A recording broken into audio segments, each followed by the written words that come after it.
Okay, for the first battle of the round, I haven't taken care of everything yet, but Alexander, well, basically the way this game works is it's a chit pull game. You pull an activation. There's some limits on this, but if it's you, you get to move a stack or do something. If it's the other guy, they get to. If it's an admin, you both get to build troops up. Well, not troops, but you get to do some administration functionality with your treasuries, etc., which is cool stuff.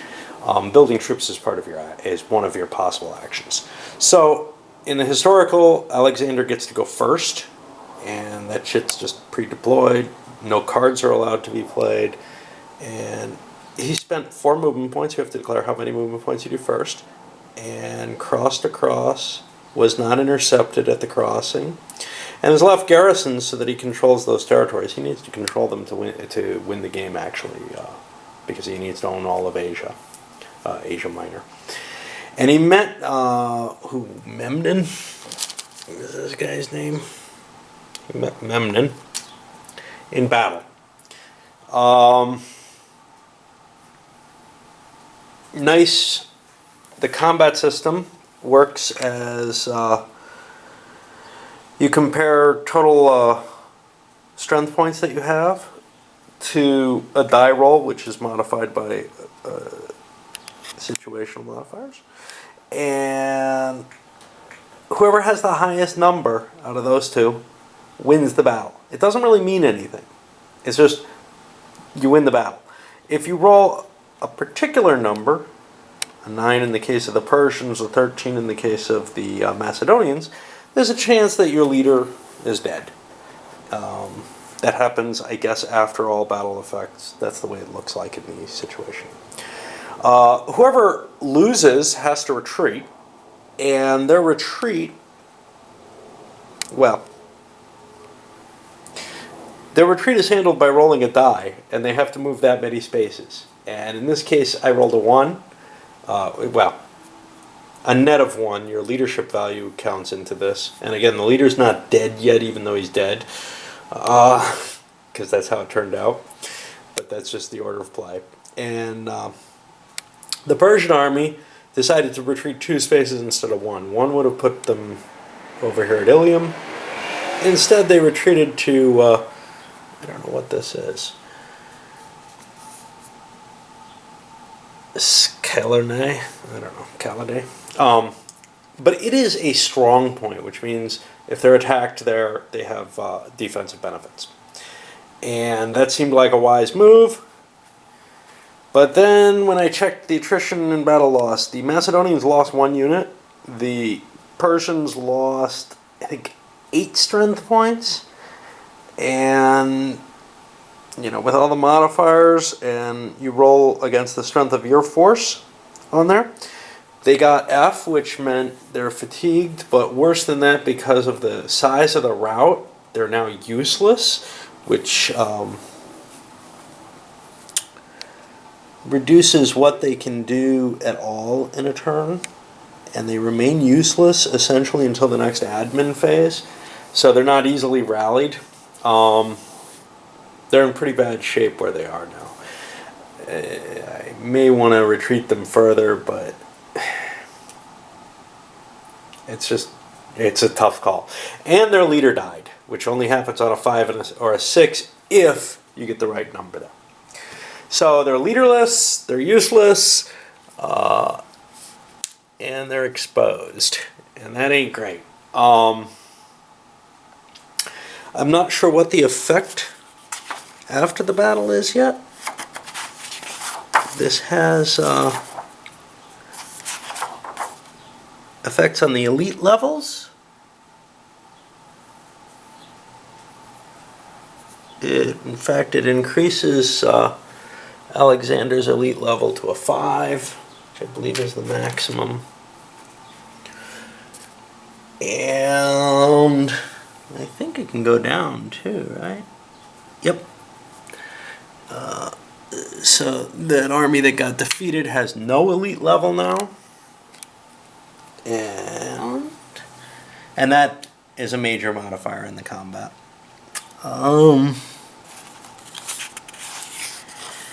There's also the fatigue rules on Macedonian weariness.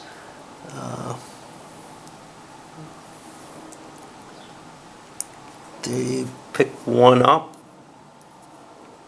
from that for fighting a battle.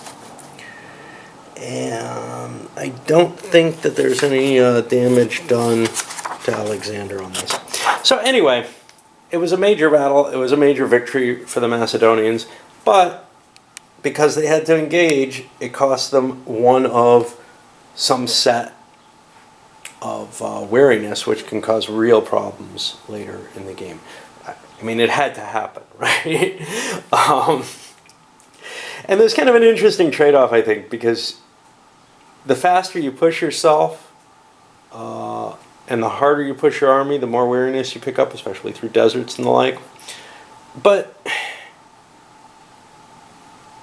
that prevents you maybe from having to face as many armies, or it allows you to grab cities without a major siege or whatever.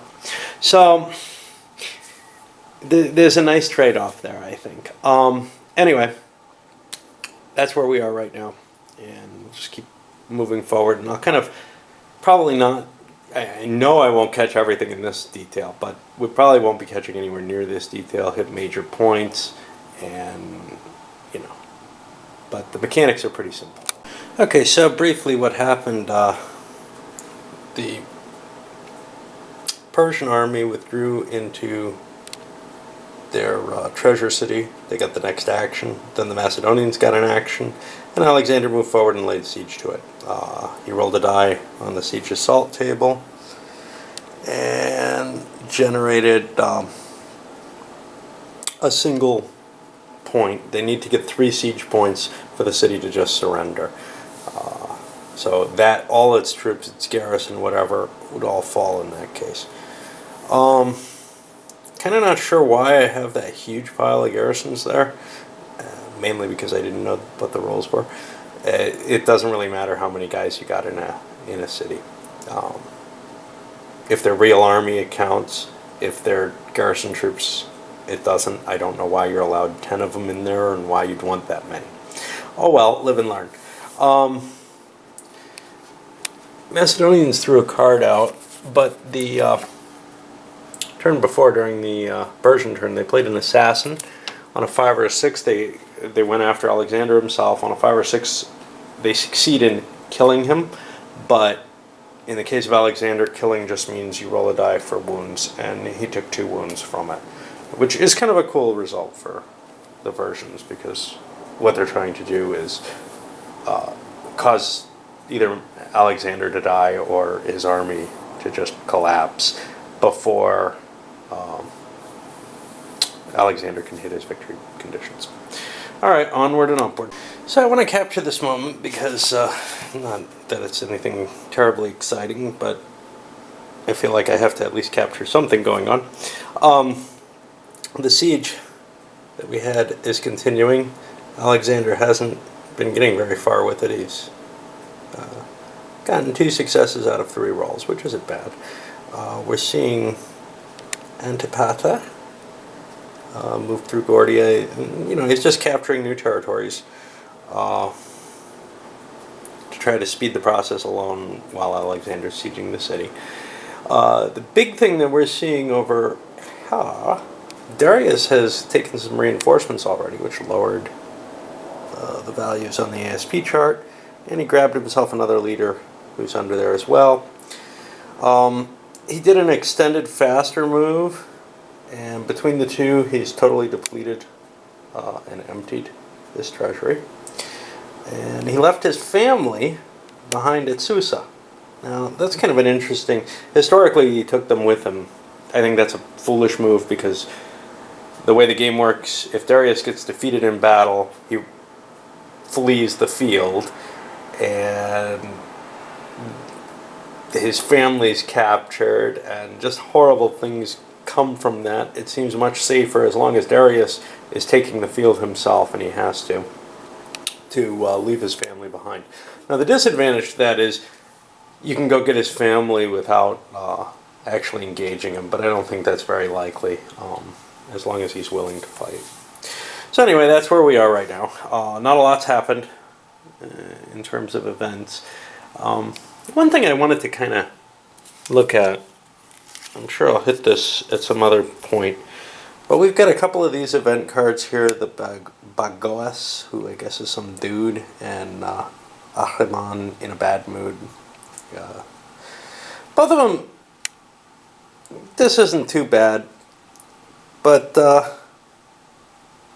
they're kind of cluttered, and in some of the cases, maybe not these particularly,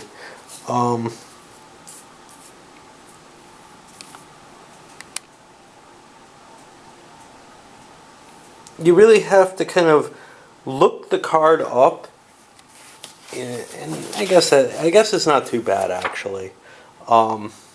It looked worse to me than it was. You have to look the card up in the manifest, but I don't think there's many cases, if any, where you really have to do that once you get used to it. Certainly no worse than other games. My first feeling was that was going to be a real problem, because the first card I looked at for playing was one where I didn't understand what the hell they're talking about. The information's all on the cards. The play at any time statement on a card is a lot clearer in the rulebook than it is on the card. The card, it's kind of harder to read. The cards are difficult to read. I think that's a minus, but overall, I think they're a workable function to the game. So I think one of the things that people, here I am babbling again, but I think one of the things that causes problems for CDG players is this isn't that mechanism. But, it's not that far. You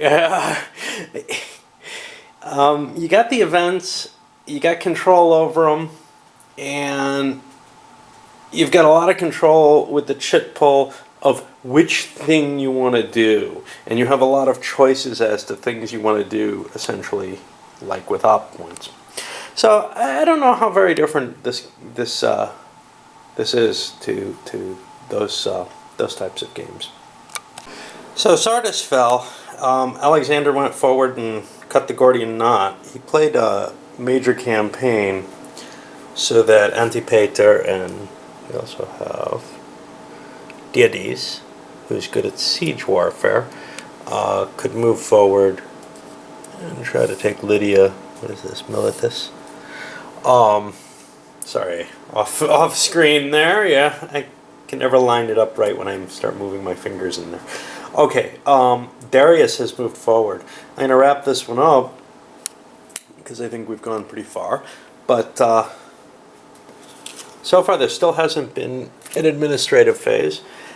The game plays very, very fast. Now, for me, that's kind of a problem. I had the same problem with some of the other Berg designs that are more recent. I think that's great in two-player, but I like to walk away from the game, do something, come back. The very quick actions I have to get used to and program myself for, but there's an additional problem, at least for solo play. You have to keep track of how many times you've drawn chits, because they go back in the cup. I can't just line them up or anything. So I'm using a die for that and trying to remember. Fast-paced games like this are tough on me. That's all it is. But I can definitely see where this would be really enjoyable in 2. One thing that I'm noticing is that I'm playing it with kind of, let me keep my whole army together. Well, not really, because I'm using the second army, but for the Persians especially. Not sure how wise that is. I mean, 2 armies I think is the optimal, which is what you start with. But even a third army, a light army that can go do some raiding and stuff, adds a lot of additional options to the player who's going.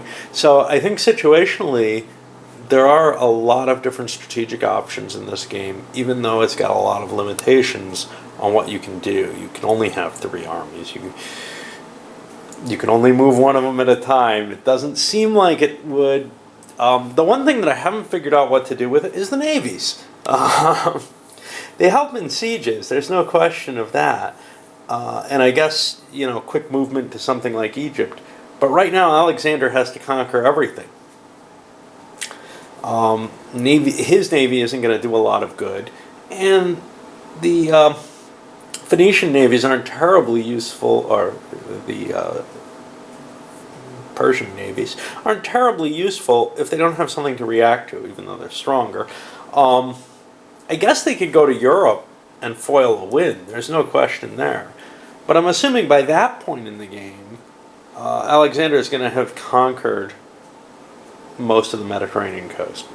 We'll see what happens, but I don't think they're going to be a major factor in the game.